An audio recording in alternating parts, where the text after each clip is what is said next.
So in the wake of the economic crisis, so while the central bank and the financial sector were working on ensuring and securing financial system stability, there was a lot of speculation amid these measures that financial system stability was threatened.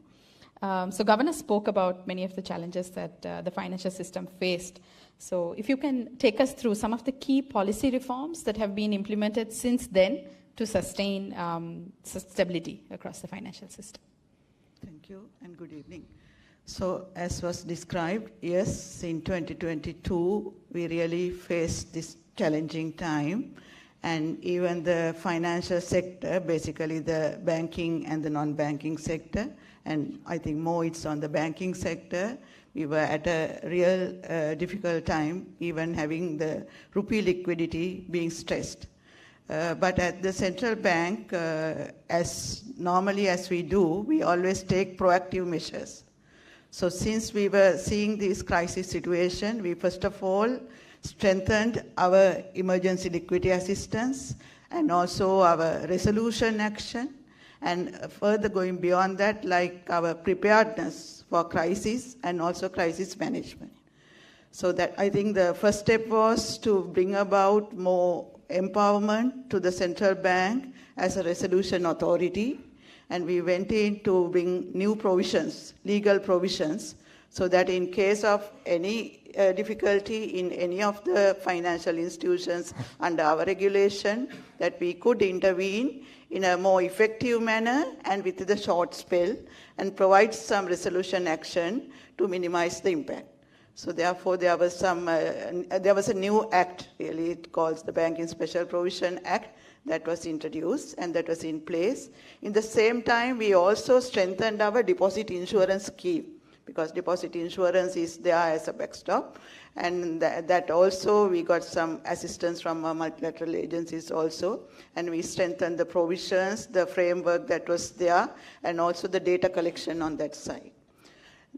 Going beyond that, during the year, we also looked into several other laws, like the Banking Act amendments, then the Finance Business Act, Leasing Act, then also on the payment and settlement side, the Payment and Settlement Act. Those. So together with those amendments, like we got the kind of the feeling that what kind of a preparatory measure that we should, preparatory actions that should be there through these discussions.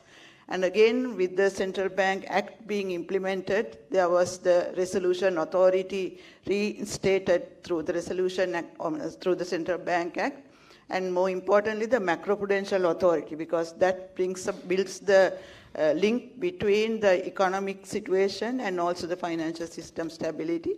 And the macroprudential authority, the department that looking into the macroprudential surveillance department, they also continued their developments in different tools to be prepared, whatever the requirements that needed, that is to be introduced.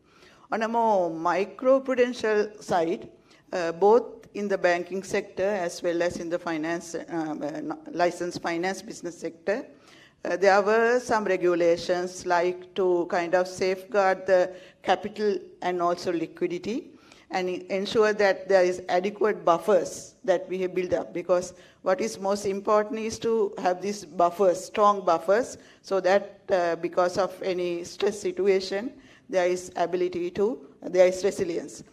Certain regulations and guidelines on restrictions on payment of dividends, repatriation of profits, and also certain capital expenses to have some more board-approved policies and to have more board intervention in taking such decisions.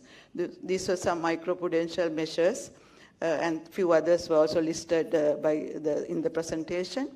And also, I think the payment system is also important when we talk about the financial system stability, because that provides the necessary infrastructure.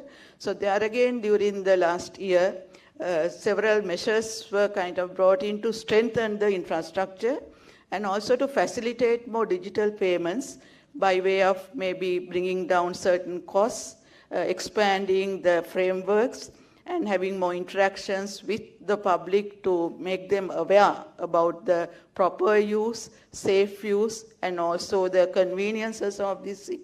So these are, I think, some of the measures. Maybe I could list some more, but for the time being.